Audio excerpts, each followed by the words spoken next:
యేసు క్రీస్తు ఉన్నతమైన మహోన్నతమైన మహిమ కలిగిన సాటిలేని యేసు క్రీస్తు దివ్యమైన నామములో మీ అందరికీ నా యొక్క హృదయపూర్వక వందనాలు తెలియజేస్తున్నాను.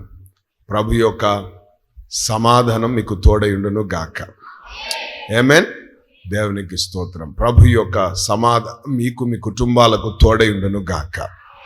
ఆమేన్. హల్లెలూయా, హల్లెలూయా. దేవుని వాక్యంలోనికి మనం వెళ్దాం. మత్తయి సువార్త 5వ అధ్యాయము 4వ మాట. మత్తయి సువార్త 5వ అధ్యాయము 4వ మాట. దుఃఖపడువారు ధన్యులు, దుఃఖపడువారు ధన్యులు, వారు ఓదార్చబడుదురు, వారు ఓదార్చబడుదురు. అందరూ ఆమేన్ అని చెప్పండి. యేసు క్రీస్తు ప్రభువారు మొట్టమొదటి బోధ లేకపోతే ప్రసంగం ఆమేన్ ప్రపంచంతో మాట్లాడుతూ తరతరాలకి సంబంధించిన మాటలు మాట్లాడుతూ ఆ కొండ మీద కూర్చొని మాట్లాడారు. అందుకే కొండ మీద ప్రసంగం అని చెప్పబడింది. హల్లెలూయా. సో అక్కడ ప్రజలతో మాట్లాడుతున్న ఆ మాటలలో చాలా ప్రాముఖ్యమైన మాట ఆత్మ సంబంధమైన మాట. ఎప్పుడైనా గుర్తుపెట్టుకోండి, యేసు ప్రభు వారు మాట్లాడే ప్రతి మాట కూడా పర సంబంధమైన మాటలే ఉంటాయి. ఎందుకు పర సంబంధమైన మాటలే ఉంటాయి అంటే ఆయన పరలోకం నుండి పంపబడ్డాడు కాబట్టి. యేసు ప్రభు అడ్రస్ ఏంటంటే పరలోకం. పరలోకం నుండి భూమి మీదకి వచ్చాడు. అది చాలా అద్భుతమైన విషయం. ఆమేన్. అందరూ భూమి మీద నుంచి పరలోకం పోవాలని ఆశపడుతుంటే ఆయన పరలోకం నుండి భూమి మీదకి వచ్చాడు. ఎందుకు భూమి మీదకి వచ్చాడంటే నిన్ను నన్ను పరలోకం తీసుకోపోవడానికి. ఆయన ఒక మార్గమై ఉన్నారు. దేవునికి స్తోత్రం. హల్లెలూయా. అందుకే అంటాడు, నా ద్వారా తప్ప ఎవ్వరు కూడా తండ్రి యొద్దకు రాలేరు అంటాడు. అంటే ఆ పరలోక రాజ్యాన్ని చేరలేరు. ఎందుకంటే నేనే మార్గం, నేనే ద్వారం. ఆమేన్. దేవునికి స్తోత్రం. నేనే ముందుండి నడిపించేవాడిని. హల్లెలూయా. సో వేరే మార్గం ఏది కూడా లేదు. నా ద్వారానే ఆ పరలోకానికి వెళ్తారని మొహమాటం లేకుండా సూటిగా చెప్పాడు. ఎందుకంటే ఆయన సత్యమై ఉన్నవాడు కాబట్టి, ఆయనే మార్గమై ఉన్నవాడు కాబట్టి. దేవునికి స్తోత్రం. హల్లెలూయా. నీ మీద నా మీద మన అందరి మీద ఉన్న ప్రేమ చేత, మక్కువ చేత, ఇష్టము చేత ఆయన పరలోక రాజ్యాన్ని వదిలిపెట్టి భూమి మీదకి వచ్చారు. ఏమే దేవునికి స్తోత్రం. హల్లెలూయా. ఉద్దేశం ఏంటంటే నిన్ను నన్ను తీసుకొని వెళ్ళడమే ఆయన ఉద్దేశం. ఆమేన్. కానీ మనం ఏం చేస్తుంటామంటే నువ్వు పో ప్రభువా నేను మళ్ళీ వస్తానని చెప్తుంటాం. ప్రార్థన చేయండి అంటే మీరు మీచే అంటారు చూడు, ఆ టైప్ అనమాట. మందిరం పోదాం రా అంటే పోదాంలే, నువ్వు పో ఫస్ట్ నేను వస్తాలే వెనక అంటారు. ఆ టైప్ అనమాట. ఆ టైపులో ఉండొద్దు. దేవునికి స్తోత్రం. ప్రభు పిలిచిన వెంటనే వాళ్ళు తమ దోణెలను వలలను విడిచి ఏం చేశారు? ఆయనను వెంబడించరి అన్న వాక్యం సెలవిచ్చింది. అందుకే అన్నాడు యేసు ప్రభు, ఫాలో మీ అన్నాడు. ఏమన్నాడు? నన్ను వెంబడించండి అన్నాడు. ఆయనను వెంబడిస్తే చాలు అన్నీ అయిపోతాయి. హల్లెలూయా. సో ఈరోజు ఒక బలమైన మాట, ఒక శక్తివంతమైన మాట యేసు ప్రభు వారు చెప్తున్నారు. ఏమంటున్నారు? దుఃఖపడువారు ధన్యులు, వారు ఓదార్చబడతారు. దేవునికి స్తోత్రం. దుఃఖము వేరు, ఏడుపు వేరు. దుఃఖము వేరు, ఏడుపు వేరు. ఏడుపు లోక సంబంధమైనది, దుఃఖము పర సంబంధమైనది. ఏమేన్ తేడా అదనమాట. సో యేసుప్రభు అంటాడు, మీకు ఈ ఏడుపు అనేది ఉండొద్దు. ఆమేన్. కానీ మనకి ఏముండాలా? దుఃఖం ఉండాలా. దేని సంబంధమైన దుఃఖం? పర సంబంధమైన విషయాల్లో. దేవునికి స్తోత్రం. మన ఆత్మీయ జీవితం విషయంలో. సో ఈ దుఃఖంతో ఎప్పుడైతే మనం ఉంటామో ఆ దుఃఖపడేవారు ఎవరంట తెలుసా? వారు ధన్యులు. దుఃఖపడేవారు ఎవరంట? ధన్యులు అన్న మాటకు నిర్వచనం ఏంటంటే, ఆ అర్థం ఏంటంటే ధన్యులు అన్న మాటకు ఆశీర్వదించబడిన వారు అని అర్థం. ఇంకొక మాట మన భాషలో చెప్పాలంటే అదృష్టవంతులు. ఎవరండి అదృష్టవంతులు అంటే దుఃఖపడేవారట. దేవునికి స్తోత్రం. హల్లెలూయా. దుఃఖపడేవారు ధన్యులు, వారు ఏమవుతారు? ఓదార్చబడతారు. దేవునికి స్తోత్రం. కొన్ని గాయాలు ఉంటాయి మన జీవితంలో కొన్ని పరిస్థితులు ఉంటాయి, మన జీవితంలో కొన్ని మార్గాలు ఉంటాయి, మన జీవితంలో అవి మనను ఎంతో దుఃఖాన్ని కలగజేస్తాయి. అనుకున్నప్పుడల్లా మనం బాధపడుతుంటాం, అనుకున్నప్పుడల్లా ఒకలాంటి వేదన మనలో ఉంటుంటుంది, అనుకున్నప్పుడల్లా ఎందుకు ఇట్లా అయిపోయింది అన్న విచారణ మనలో ఉంటుంటుంది. అదే దుఃఖం అంటే. హల్లెలూయా. ఆ దుఃఖంలో ఎవరైతే ఉంటారో వారికి రోజు ప్రభు ఇస్తున్న వాగ్దానం, నీవు ఓదార్చబడతావు అని దేవుడు మాట్లాడుతున్నాడు. దేవునికి స్తోత్రం. నిన్ను ఓదార్చే దేవుడు ఆయన. హల్లెలూయా. ఉరిమి చూసే దేవుడు కాదాయన, నిన్ను ఓదార్చే దేవుడు ఆయన. హల్లెలూయా, హల్లెలూయా. ఆయన నిన్ను కంఫర్ట్ చేస్తాడు. దేవుని బిడ్డలారా, నిన్ను ఓదారుస్తాడు. దేవునికి స్తోత్రం. హల్లెలూయా. దేవుని వాక్యంలో నుండి కొంతమందిని భక్తులను మనం చూద్దాం. వారు దుఃఖపడ్డారు. అయితే ఆ దుఃఖపడిన వారిని దేవుడు ఏ రీతిగా ఓదార్చాడో మనం చూడబోతున్నాం. దేవునికి స్తోత్రం. హల్లెలూయా. దేవునామానికి మహిమ కలుగును గాక. ఆమేన్. ఒకటి, నువ్వు దుఃఖముతో ఉన్నప్పుడు ఆయన నీ దగ్గరికి వచ్చి నిన్ను కంఫర్ట్ చేస్తాడు, లేక నిన్ను ఓదారుస్తాడు, నీ దగ్గరికి వచ్చి ఓదారుస్తాడు. రెండవదిగా, నీ కన్నుల ఎదుట నువ్వు ఏవైతే పోగొట్టుకున్నావో, ఏవైతే జారిపోయినా, ఏవైతే అటువంటి వాటిని నీకు తిరిగి కలగజేసి తిరిగి నీకు అనుగ్రహించి నిన్ను ఏం చేస్తాడు? ఓదారుస్తాడు. మూడవదిగా, నువ్వు అడిగిన దానికన్నా ఊహించిన దానికన్నా అత్యధికంగా నీ ఎడల కనుపరిచి నిన్ను ఓదారుస్తాడు ఆయన. దేవునికి స్తోత్రం. హల్లెలూయా. కాబట్టి ఓదార్చే తండ్రిని మనం కలిగి ఉన్నాం. దేవునామానికి మహిమ కలుగును గాక. చూడండి, ఆదికాండం 37వ అధ్యాయము 33వ మాట మనం చదువుకుందాం. జెనసిస్ 37:33. అతడు దానిని గుర్తుపట్టి ఈ అంగి నా కుమారునిదే, దుష్ట మృగము వానిని తినివేసెను, యోసేపు నిశ్చయముగా చీల్చబడెనని అనెను. యాకోబు తన బట్టలు చింపుకొని తన నడుమున గోనెపట్ట కట్టుకొని అనేక దినములు తన కుమారుని నిమిత్తము అంగలార్చుచుండగా అతని కుమారులందరూ అతని కుమార్తెలందరూ అతనిని ఓదార్చుటకు యత్నము చేసిరి. అయితే అతడు ఓదార్పు పొందనొల్లక, నేను అంగలార్చుచు మృతుల లోకమునకు నా కుమారుని యొద్దకు వెళ్ళుదునని చెప్పి అతని తండ్రి అతని కోసము ఏడ్చెను. ఆమేన్. ఎవరినా ఒక దేశం. ఆమేన్. హల్లెలూయా. ఇజ్రాయెల్, యాకోబ్ ఏం చేస్తున్నాడంట? ఆయన దుఃఖపడతా ఉన్నాడు. ఆయనను ఓదార్చేవారు ఎవరు లేని పరిస్థితిలో ఉంటున్నారు. దేని విషయంలో ఆయన దుఃఖపడుతున్నాడు అని అంటే, తన కుమారుడైన యోసేపు యొక్క విషయంలో దుఃఖపడుతున్నాడు. ఎందుకు యోసేపు విషయంలో దుఃఖపడుతున్నాడు అని అంటే, ఆదికాండం 37:3 వచనాన్ని మనం చూద్దాం. మరియు యోసేపు ఇశ్రాయేలు వృద్ధాప్యమందు పుట్టిన కుమారుడు గనుక తన కుమారులందరికంటే ఎక్కువగా అతన్ని ప్రేమించి అతని కొరకు విచిత్రమైన నిలువుటంగి కుట్టించెను. వృద్ధాప్యములో పుట్టిన కుమారుడు ఎవరు? యోసేపు. అందుకే అతడంటే ఒక లాంటి ప్రేమ యాకోబుకు ఆయన మీద ఉంది. అంటే తండ్రి చేత ప్రేమించబడిన కుమారుడు. తండ్రి చేత ప్రేమించబడిన కుమారుడు ఏమయ్యాడు? చనిపోయాడు అన్న వార్త, అతడు మృగము చేత చీల్చివేయబడ్డాడన్న సమాచారం ఎప్పుడైతే అతనికి వినబడిందో, అతడు ఏమయ్యాడు తెలుసా? దుఃఖపడడం ప్రారంభించాడు. అతన్ని ఎవ్వరు కూడా, కుమారులు కుమార్తెలు ఎవ్వరు కూడా అతనిని ఏమి చేయలేకపోయారు? ఓదార్చలేకపోయారు. చూసారా ఎంత భయంకరమైన పరిస్థితి ఇజ్రాయేలుకు వచ్చింది? ఇజ్రాయేల్ అంటేనే మామూలు వ్యక్తి కాదు. యాకోబు అంటే మామూలు వ్యక్తి కాదు.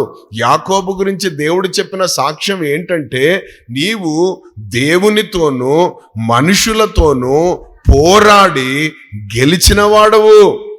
అంటే పోరాడే వాళ్ళకే ఇటువంటి దుఃఖాలు వస్తాయి. దేంట్లో పోరాటం? ఆత్మీయ జీవితంలో పోరాటం. ఏ విషయంలో పోరాటం? ప్రార్థనలో పోరాటం. ప్రార్థనలో ఎవరైతే ఎక్కువగా పోరాడడం ప్రారంభిస్తారో, ప్రార్థనా జీవితంలో ఎక్కువగా పోరాటంతో ఎవరైతే ముందుకు ఉంటారో అటువంటి వారికి ఇటువంటి దుఃఖం అనేది కలుగుతూ ఉంటుంది. ప్రైజ్ ది లార్డ్, హల్లెలూయా. దేవుని నామానికి మహిమ కలుగాక. కాబట్టి ఓదార్చేవారు ఎవరు కూడా లేరు. కానీ వాక్యం ఏం చెప్తుంది? దుఃఖపడువారు ధన్యులు. దేవునికి స్తోత్రం. కుమారుని పోగొట్టుకున్నావా? ప్రేమించిన అందరికంటే ఎక్కువగా ప్రేమించి, అందరికంటే ఒక ప్రత్యేకంగా చూసుకొని నీ యొక్క ప్రాణంగా ప్రేమిస్తూ ప్రాణంగా ఉంచుకున్న ఆ వ్యక్తి కనబడకుండా వెళ్ళిపోతే నువ్వు అనుకున్నది వెళ్ళిపోతే, నీవు ఒకవేళ ఈరోజు యాకోబు లాంటి పరిస్థితుల మధ్యలో నీవు ఉంటే నీకు ఒక శుభవార్త నేను చెప్పబోతున్నాను. అది ఏంటంటే, నీవు ఆరాధిస్తున్న దేవుడు యాకోబు దేవుడు. యాకోబును ఏ రీతిగా అయితే ఓదార్చాడో అదే రీతిగా నిన్ను కూడా దేవుడు ఓదార్చబోతున్నాడు. దేవుని నామానికి మహిమ కలుగును గాక. హల్లెలూయా. ఏమనుకున్నాడు తెలుసా యాకోబు? ఇంకా నా వృద్ధాప్యంలో నేను ఇంకా ఇట్లనే వాని గురించిన తలంపులు తలంచుకుంటూ నేను వాని మీద ఆశలు పెట్టుకున్నాను, నేను వాని మీద కోరికలు పెంచుకొని ఉన్నాను, ఆయన మీద నేను ఆశలతో బ్రతికాను. ఆశ నిరాశ అయిపోయింది. ఇంకా నేను ఈ దుఃఖముతోటే సమాధిలోనికి వెళ్ళిపోవాలేమో అన్న స్థితిలో యాకోబు ఉన్నారు. దేవునికి స్తోత్రం. హల్లెలూయా, హల్లెలూయా. అయితే ఏమి జరిగింది తెలుసా? ఒకరోజు అకస్మాత్తుగా అనండి, అతనికి ఒక వార్త వినబడింది. ఆ వార్త ఏంటంటే, యోసేపు ఇంకను బ్రతికియున్నాడు. హల్లెలూయా. Joseph is alive. ఆమేన్. నేను ఆ మాట చదివినప్పుడు నాకు ఎట్లా అనిపించిందంటే, ప్రైజ్ ది లార్డ్, హల్లెలూయా. దేవుని నామానికి మహిమ కలుగునుగాక. నీ ప్రేమ ఇంకా బ్రతికే ఉందని దేవుడు మాట్లాడుతున్నాడు. హల్లెలూయా. నువ్వు కోల్పోయినావు అనుకున్నావు, కానీ అది కోల్పోలేదు. తొలగిపోయింది అనుకున్నావు, అది తొలగిపోలేదు. వదిలేసిపోయింది అనుకున్నావు, అది వదిలిపోలేదు. నువ్వు ఎక్కడ ఏ స్థితిలో ఉన్నా ఈ రోజు దేవుడు నిన్ను ఓదార్చబోతున్నాడు అన్న సంగతి నువ్వు విని దేవుని సన్నిధిలో నీ జీవితంలో నువ్వు దేవునికి కృతజ్ఞతాస్తుతులు చెల్లించడం ప్రారంభించు. హల్లెలూయా. దుఃఖపడువారు ధన్యులు, వారు ఓదార్చబడతారు. పోగొట్టుకున్న యోసేపును అతడు ఏ రీతిగా పొందుకున్నాడు తెలుసా? ఐగుప్తు దేశానికి ఒక ప్రైమ్ మినిస్టర్గా పొందుకున్నాడు. ధన్విట్లారా, హల్లెలూయా. ఇంకొక మాట చెప్పాలంటే, గనుడుగా పొందుకున్నాడు, బలవంతుడుగా పొందుకున్నాడు, అన్నదాతగా పొందుకున్నాడు. హల్లెలూయా. ఆయన సెలవు లేనిది ఆ ప్రాంతంలో అసలు కాలు కానీ చెయ్యి కానీ కదలడానికి వీల్లేదట. అంత పవర్ఫుల్ వ్యక్తిగా పొందుకున్నాడు. ఎవరు? యోసేపు. దేవుని నామానికి మహిమ కలుగును గాక. దేవుని ఓదార్పు ఎంత అద్భుతం చూసారా? దేవునికి స్తోత్రం. హల్లెలూయా. ఆమేన్. కొద్ది కాలం మాత్రమే ఎడబాపు. ఆ కొద్ది కాలం ఎడబాపులో కదా, దేవునికి స్తోత్రం. మీకు ఒక విషయం తెలుసా? తండ్రి దుఃఖంలోనే ఉన్నాడు, కుమారుడు కూడా దుఃఖంలోనే ఉన్నాడు. ఇద్దరు దుఃఖంలోనే ఉన్నారు. కారణం ఏంటి? ఎడబాపు అనేది అటువంటిది. ఆమేన్. కలిసి ఉంటే ఆనందం వేరే. ఒక్కసారి ఇట్లా దూరం అయితే ఏం జరుగుతుంది అక్కడ? మామూలుగా ఉండదు అది. దేవునికి స్తోత్రం. వాటి మార్గం గుండా వెళ్ళినప్పుడు అర్థమవుతుంది. హల్లెలూయా. ఇంకా స్కూల్ స్టార్ట్ అయినాయి, ఇంకా మా పిల్లలు హాస్టల్లోకి పోయినారని తల్లిదండ్రులు సంతోషంగా ఉంటారనుకున్నారా? హాస్టల్ పంపించామని సంతోషంగా చెప్తారు కానీ కదా, మంచి కూరలు చేసుకున్నప్పుడల్లా వస్తారా లేదా చెప్పండి? హల్లెలూయా. అక్కడ హాస్టల్ పోయిన పిల్ల, మేము హాస్టల్లో ఉన్నాం, మా ఫ్రెండ్స్తో ఉన్నాం, ఎంజాయ్ అంటారా? ఆమేన్. హల్లెలూయా. అక్కడ కొంచెం వీళ్ళకి ఇష్టం లేని కూరగా ఏమో పడింది అనుకో ప్లేట్లో, ఎవరు గుర్తుకొస్తారు? మా అమ్మ కమ్మగా కదా నెయ్యి అన్నం పెట్టేదని అది గుర్తుకొస్తుంది. అంటే ఈ ఎడబాపు అనేది ఇద్దరిలో ఉందన్నమాట. ఇద్దరు దేంతో ఉన్నారు? దుఃఖములో ఉన్నారు. యాకోబు దుఃఖం, యోసేపు దుఃఖం. ఏమరా నా సొంత అన్నలే నా మీద పగబట్టారేంట్రా ఇల్లు, నేను ఏం చేశానని దేవుడు నాకు చూపించింది, నేను చెప్పాను. చెప్పడం ఇది నేరం అయిపోయిందా నాకు? దేవునికి స్తోత్రం. కొన్నిసార్లు చెప్తే శత్రువులం అవుతాం, అయినా పర్లేదు చెప్పాలి. హల్లెలూయా. ఎందుకది దేవుడు చెప్పింది కాబట్టి. నువ్వు అనుకునేది చెప్తే పోతావు. దేవునికి స్తోత్రం. దేవుడు చెప్పింది చెప్పాలి. హల్లెలూయా. కొంచెం కష్టంగా ఉంటుంది, కొంచెం అది జీర్ణించుకోలేనంత పరిస్థితి ఉంటుంది. అది మనకు చేదుగా ఉంటుంది, వాళ్ళకు కూడా చాలా కష్టంగా ఉంటుంది. ఆయన చెప్పాలి. చెప్పిన తర్వాత ఒక సమయం వస్తుంది. దేవునికి స్తోత్రం. మందు కదా లోపల వేసుకున్నప్పుడు, ఇంజెక్షన్ లోపలికి వేసినప్పుడు అది చేదుగా ఉంటుంది, భయంకరంగా ఉంటుంది. కానీ అది లోపల పోయి పనిచేయడం ప్రారంభిస్తే ఏమవుతుంది? ఆరోగ్యాన్ని కలగజేస్తుంది. అదే రీతిగా కొంచెం ఎడబాపు కూడా ఇటువంటి ఆరోగ్యకరమైన కార్యాలే జరుగుతాయి. దేవునికి స్తోత్రం. హల్లెలూయా. సో కోల్పోయినాడని ఆయన దుఃఖంలో ఉన్నాడు. ఆమేన్. నన్ను అందరూ తోసేశారని ఈయన దుఃఖంలో ఉన్నాడు. ఆయనేమో ఇంతమంది ఉన్నా నేను ఒంటరివాణ్ణి అంటాడు, ఈయనేమో నన్ను అందరూ ఒంటరివాణ్ణి చేశారు అంటారు. చూసారా, ఇద్దరిలో ఏం కనబడుతుంది? దుఃఖం. చెప్పండి అందరూ కూడా దుఃఖం అని. ఆమేన్. దేవునికి స్తోత్రం. హల్లెలూయా. కదా ఇంట్లో నుండి ఎవరైనా వెళ్ళిపోతా ఉంటే మనం ఏడుస్తూ ఉంటాం. ఎందుకు ఏడుస్తుంటాం? వాళ్ళు వెళ్ళిపోతున్నారన్న దుఃఖం మనలో. అది దుఃఖం అన్నమాట. దేవునికి స్తోత్రం. హల్లెలూయా. దేవునామానికి మహిమ కలుగును గాక. ఎడబాపు వీళ్ళ జీవితాలలో కలగజేసి వీళ్ళని ఏం చేసింది? ఒకలాంటి దుఃఖంలోకి వచ్చింది. కానీ అద్భుతం ఏంటంటే ఈయన ఎడబాపు, ఈయన ఎడబాపు, తండ్రి ఎడబాపు, కుమారుని ఎడబాపు. కానీ కృప ఏంటో తెలుసా? పైనున్న న్యాయాధిపతి అయిన దేవుడు గమనిస్తున్నాడు ఇవన్నీ కూడా. వీటి మధ్యలో తండ్రిని బలపరుస్తున్నాడు, వీటి మధ్యలో కుమారుని ధైర్యపరుస్తున్నాడు. ఇద్దరికి కూడా ఓదార్పును దేవుడు దయచేశాడు. హల్లెలూయా. దుఃఖపడు వారు ఎస్, దేవునికి స్తోత్రం. ఈరోజు నీది ఏ దుఃఖమైనా సరే నువ్వు నిరీక్షణ లేని ఇతరుల వల్ల దుఃఖముక్కులుగా ఉండడానికి వీల్లేదు. ఆమేన్. నీ దేవుడు ఎవరో తెలుసా? నిన్ను ఓదార్చే దేవుడై ఉన్నాడు. హల్లెలూయా. హల్లెలూయా. ఆమేన్. కాబట్టి తండ్రి ఒంటరితనాన్ని అనుభవిస్తూ దుఃఖంలో ఉంటే, కుమారుడేమో అనేక రకాలైన పరిస్థితుల గుండా వెళ్ళాడు. అనేక రకాలైన పరిస్థితుల గుండా అన్నలు అతని మీద పగబట్టి, అన్నలు అతని మీద ద్వేషాలు పెంచుకొని కదా, ఆయన మీద అసూయ పెంచుకొని ఏం చేశారు? అతనిని చంపాలని చూశారు. కానీ మరణము తప్పించుట. ఆమేన్. దేవునికి స్తోత్రం. హల్లెలూయా. కత్తి ఎత్తుతారు కానీ కత్తి పైన పడకుండా ఆయన చేస్తాడు. పండ్లు కొరుకుతారు కానీ వెనక ఏమి శాపాలు మన మీదకి రాకుండా ఆయన కాపాడుతాడు. హల్లెలూయా. సో ఏం జరిగింది? చంపుదాం అనుకున్నారు, చంపలేకపోయారు. అతను ఏం చేశారు? ఒక గుంతలో తోసేశారు. నీళ్లు లేని గుంత, అది కూడా. దాంట్లో తోయబడ్డాడు.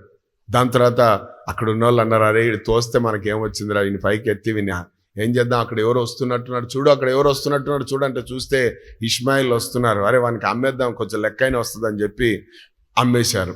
అమ్మి తీసుకుపోతే ఆ ఇష్మాయిల్ ఏం చేశారు? ఈయనతో మాకేం పని అని చెప్పి తీసుకుపోయి తన్ని పోతిఫర్ ఇంట్లో పెట్టారు. పోతిఫర్ ఇంట్లో పెట్టిన తర్వాత అక్కడ కదా దేవునికి స్తోత్రం, ఆ ఇంట్లో అడుగు పెట్టిన ఆ మరుక్షణము నుండి వాక్యం ఏమంటదంటే దేవుడు ఆ ఇంటిని ఆశీర్వదించడం ప్రారంభించాడు. ఆమేన్. ఎవరిని బట్టి? యోసేపును బట్టి. దేవునికి స్తోత్రం. హల్లెలూయా. దేవుని నామానికి మహిమ కలుగాక. ఎవరితోనో దేవుని ఆత్మ మాట్లాడుతున్నాడు. నువ్వు ఎంత దుఃఖంలో ఉన్నా ఆ దుఃఖపు పరిస్థితుల మధ్యలో నీకు దేవుడు తోడై ఉన్నాడన్న సంగతి నువ్వు మర్చిపోవద్దని దేవుని ఆత్మ నీతో మాట్లాడుతున్నాడు. ఎంత దుఃఖము నీలో ఉన్నా, ఎంత కన్నీరు నీలో నుంచి వస్తున్నా, ఎంత వేదనతో నువ్వు ఉన్నా, ఒక మాట చెప్తున్నాను, నీ కుడి పక్కన నీ ప్రభువు నిలబడి ఉన్నాడన్న సంగతి మర్చిపోవద్దు. ఆయన నీకు అండగా ఉన్నాడన్న సంగతి మర్చిపోద్దు. ఆయన నీలోనే ఉన్నాడన్న సంగతి మర్చిపోవద్దు. హల్లెలూయా. ఆమేన్. ఏమి చేయలేకపోతున్నాడు సాతాను. కళను చెడగొట్టడానికి ఎన్నో ప్రయత్నాలు, ఆ దర్శనాన్ని పోగొట్టడానికి ఎన్నో రకాలైన పన్నాంగాలు. కానీ వాక్యం అంటది యెహోవా యోసేపుకు ఆమేన్, అదే దేవుని తోడు నీతో కూడా ఉన్నది ఈరోజు. God is with you my brother and sister, let not your heart be trouble says the Lord. ఆమేన్, హల్లెలూయా. దేవునికి స్తోత్రం. అక్కడ పెద్ద శోధన వచ్చింది.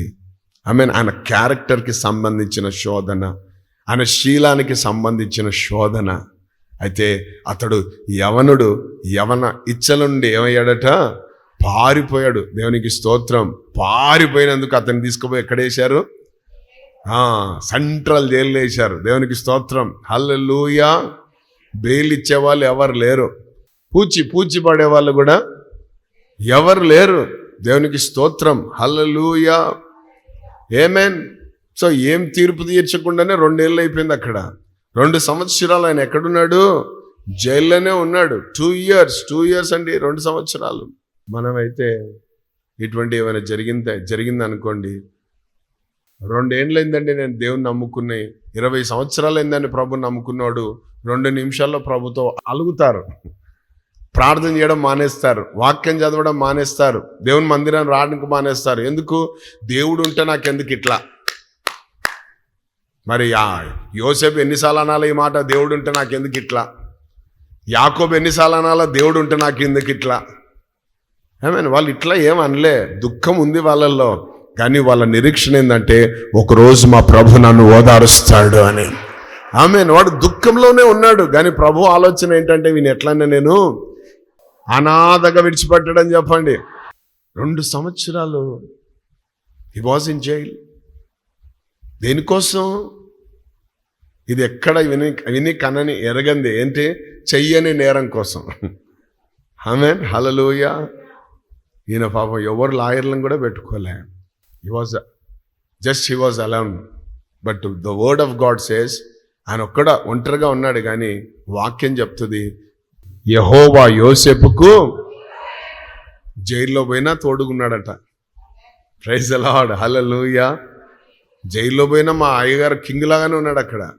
ఆ జైలు అధికారికి అతని మీద ఏమొచ్చింది, కనికరం పుట్టింది. వావ్, యోసేపు ఎందుకయ్యా నిన్ను చూసినప్పుడు నాకు ఏదో అనిపిస్తూ ఉంది, ఏం చేయని వాడిని, నాకు అర్థమైంది నీ సీను, ఏదో సరే ఓకే ఇట్స్ గుడ్.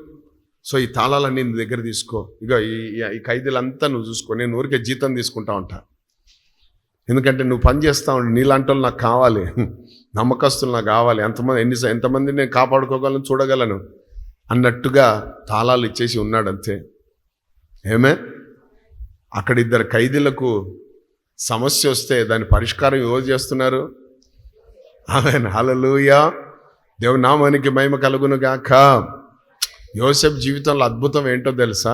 ఇంట్లో ఉన్నంత కాలం కలలు కంటనే ఉన్నాడు, కానీ ఎప్పుడైతే ఆ 4 గోడలు దాటి బయటకు వచ్చాడో, ఆ ప్రేమించబడుతున్న పరిస్థితుల మధ్య నుంచి బయటకు వచ్చాడో, ఆమేన్, హల్లెలూయా. కృప ఏంటో తెలుసా?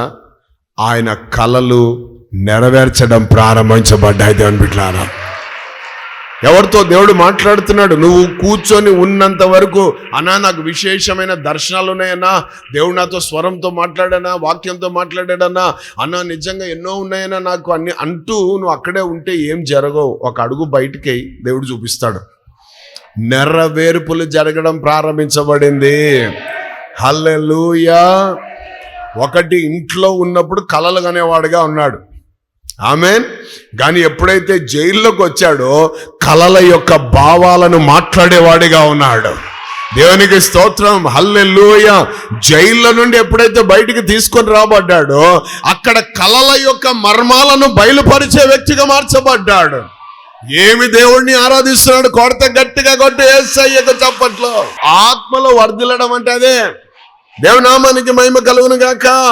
నీవు మందిరానికి వస్తున్న కొలది, నువ్వు వాక్యం చదువుతున్న కొలది, నువ్వు ప్రార్థన చేస్తున్న కొలది, నువ్వు సహవాసంలో ఉన్న కొలది నువ్వు మెచ్యూరిటీ రావాలి, నీవు పరిపక్వంలోకి రావాలి, నువ్వు పండేవాడిగా ఉండాలి, నువ్వు ఎదిగేవాడిగా ఉండాలి. కొంతమంది ఎంత ప్రమాదకరమైన స్థితిలో ఉంటారంటే, కొంతమంది యొక్క ఆత్మీయ జీవితము మరుగుజ్జుతనంలో ఉంది. మరుగుజ్జుతనం అంటే తెలుసా? అటు పైకి పోడు, అటు కిందికి పోడు. నువ్వు ఎప్పుడు చూసిన వాడు అదే సైజులో ఉంటాడు. వాడిని ఒకటి ఎత్తేవాడిగా ఉండాలి, ఒకటి దించేవాడిగా ఉండాలా. వానంతటా వాడు ఏం చేసుకోలేని స్థితి. కొంతమంది ఆత్మీయ జీవితం 10 సంవత్సరాలైనా, 20 సంవత్సరాలైనా, 30 సంవత్సరాలైనా ఈ స్థితిలోనే ఉంది. బ్రదర్, దేవుడు మాట్లాడతాడంట. ఎట్లా మాట్లాడతాడు బ్రదర్? ఎప్పుడు తీసుకున్నారయ్యా మీరు బాప్తిసం? మేమా? నీ వయసు ఎంత? నీ వయసు కంటే పెద్ద, అప్పుడు తీసుకున్నాం, సీనియర్. కానీ ఏం తెలియదు ఈయనకి. అంటే ఎవరంట వీళ్ళు? మరుగుజ్జుతనం ఉన్న వీళ్ళంతా. ఆమేన్, హల్లెలూయా. నీవు మరుగుజ్జుతనములో ఉండకుండా నీవు, ఆమేన్, హల్లెలూయా, నెల నెల పండే పంట ఉందంట దేవుని వాక్యం చెప్తుంది. ఆమేన్. హెచ్కేల్కి ఆ దర్శనం చూపించాడు దేవుడు. ఆమేన్. అది నెల 12 నెలలు కాపిస్తుందట. దేవునికి స్తోత్రం. ఆ మరుగుజ్జుతనం ఉండకుండా నెలను పండేవాడుగా ఉండాలనే సత్తువ కలిగిన సంఘంలోనికి తీసుకొని వచ్చి నిన్ను నాటాడు దేవుడు. అందుకే మంచి ఆహారంతో నిన్ను తృప్తిపరుస్తున్నాడు. ఈ రోజు నువ్వు బాగా తీసుకోవాలి, వాక్యాన్ని బాగా తీసుకోవాలి, దాన్ని బాగా అరిగించుకోవాలి. అది అరగాలంటే నువ్వు అడుగులు వేయడం ప్రారంభించాలి. నువ్వు ఆ వాక్య ప్రకారం నడవడం ప్రారంభిస్తే నీవు దినదినము బల అభివృద్ధి చెందుతూ, ఆమె కృప నుండి అధిక కృపను పొందుకుంటూ విశ్వాసము నుండి అధిక విశ్వాసంలోనికి సాగిపోతావు. ఆమేన్, హల్లెలూయా. ఇంతవరకు సేవకులు దయ్యాలు వెళ్ళగొడుతుంటే చూసావు. అయితే ఈ రోజు నుండి చూసేవాడిగా ఉండొద్దు, అధికారాన్ని నువ్వు కూడా వాడుకునేవాడిగా ఉండాలి. ఎక్కడ పీడించబడుతున్న వారున్నా, ఎక్కడ బంధకాల్లో ఉన్నా, ఎక్కడ సంఖ్యల మధ్యలో ఉన్నా, నజరేయుడైన యేసు నామాన్ని ఎత్తి వాళ్ళకు విడుదలను ప్రకటించేవారిగా ఉండాలి. ఆమేన్, హల్లెలూయా. కాబట్టి అది దేవుని యొక్క ప్రణాళిక. That is God's purpose, my brother. So process గుండా వెళ్ళాల్సిన పరిస్థితి వస్తుంది. ఆమేన్. ఆ గుంతలో ఒంటరితనం అనుభవిస్తావు. ఒకరోజు ఒంటరితనం అనుభవిస్తున్నావా? యోసేపుకున్న దేవుడు నీకు తోడుగా ఉన్నాడు. అందరు ఉన్నారండి కానీ ఒంటరిని అంటున్నావా? ఇది అద్భుతమైన అనుభవం. అది దేవునికి స్తోత్రం. ఆ అనుభవం వచ్చిందంటే నువ్వు తెలుసుకోవాలి దేవుడు నీకు తోడుగా ఉన్నాడని. ఆమేన్. ఓ సూచన అన్నమాట అది. ఆమేన్. అందరు ఉంటారు, సడన్ గా నువ్వు ఒక్కని ఎక్కడ పడేసింటారు, నిన్ను ఒక్కనైపోతావు. మేము ఒకప్పుడు జమీందారులం, ఒకప్పుడు నాకు కానీ ఇప్పుడు ఏంటంటే నా అనేవారు. Praise the Lord. ఒక గట్టిగా చెప్పాలంటే నాకు ఒకటి వస్తుంది, ఏంటంటే ఎవరికి ఎవరు అని. అనుభవం ఉందంటే దేవునికి స్తోత్రం. మీరు తెలుసుకోవాలి నువ్వు కరెక్ట్ ట్రాక్లో ఉన్నావని. అన్న, ఈ ప్రభువుని నమ్ముకుంటే అందరూ వెలివేస్తారంట అన్న. ఊరు నుంచి వెలివేస్తారంట, పట్టణం నుంచి వెలివేస్తారంట, కులం నుంచి వెలివేస్తారంట. ఆమెన్. సో ఇది వెలివేస్తారంటున్నారు. నేను ఒంటరిని ఏం చేసుకోవాలన్నా? మనం 10 మందితో ఉండాలి కదన్నా. కాబట్టే అంటే అయిపోయాయి నీ పని. ఆకాశమందు